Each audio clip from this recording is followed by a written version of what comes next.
हर्ष in fact कुछ emails भी हैं, उन्हें शेयर कर रहे हैं। तालिब खान साहब ने सवाल भेजा है और इन्होंने जिक्र किया है कि ये काफी यंग है, यानी कि अभी पढ़ाई खत्म की है, ऑलमोस्ट 20 ईयर्स इन्होंने एज बताई है। एट दिस पॉइंट क्या इनको इंश्योरेंस खरीदना चाहिए या नहीं? क्योंकि आई थिंक जो इनका कंसर्न है लॉन्ग टर्म, इन्होंने जिक्र किया था should I buy an insurance for long term. क्या रिटर्न्स को देखते हुए पॉलिसी लेने की सोच रहे हैं? इनकी इस ब्रीफ सी मेल से आपने क्या एग्जैक्टली ऑब्जर्व किया है?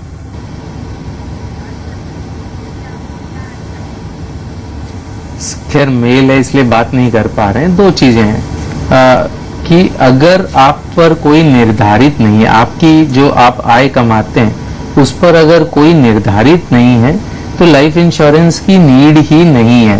तो लाइफ इंश्योरेंस होती है मेनली कि अगर आपको कुछ हो जाता है तो आपके परिवार का जो रहन सहन का स्तर है वो सेम रहे, इतना पैसा मिलना चाहिए। आप अगर मेरी डेथ हो जाती है तो मेरे परिवार को मिलना चाहिए।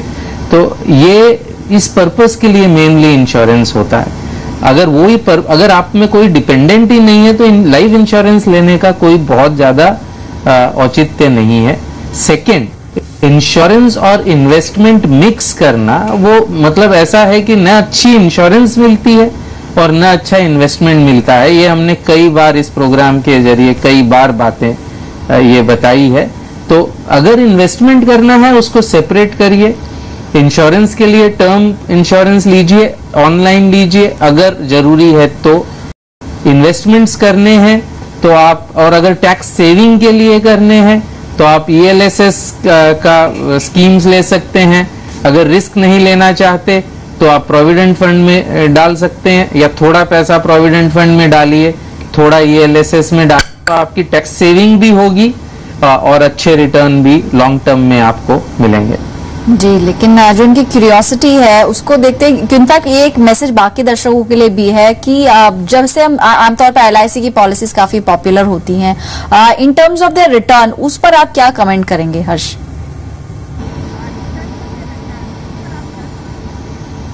तो ये जो एंडोमेंट पॉलिसीज या मनी बैक सब होती है उसमें आपको रिटर्न 5 या 6% पर एनम से ज्यादा रिटर्न नहीं मिल पाता है।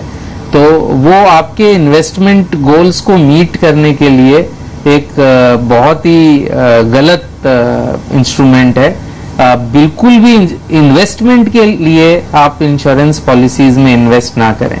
ये मतलब आपके फाइनेंशियल हेल्थ के लिए हानिकारक है। चलिए, तो एक स्ट्रांग मैसेज आपने दिया है कि इन्वेस्टमेंट्स और इंश्योरेंस को अलग अलग रखें, लेकिन फिर भी ये बहुत ही कॉमन मिस्टेक है जो आमतौर पर हम देखते हैं कि लोग करते हैं। और अगला सवाल भी कुछ इसी तरह का ही है। डॉक्टर BN मंडल साहब ने सवाल भेजा है।